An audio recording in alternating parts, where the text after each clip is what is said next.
ನಿಜ ಮಳೆಗಳೇ ಹೆಚ್ಚಾಗಿ ಗುಂಡಿಗಳು ಬಿದ್ದಿವೆ ನಿಜ.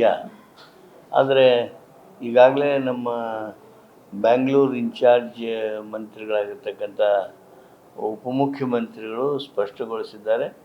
ಅವುಗಳನ್ನು ಗುಂಡಿ ತುಂಬಿಸೋದಕ್ಕೆ ಯೋಜನೆ ರೂಪಿಸಿ ಈಗಾಗಲೇ ಕ್ರಮವನ್ನು ಜರುಗಿಸಿದ್ದಾರೆ.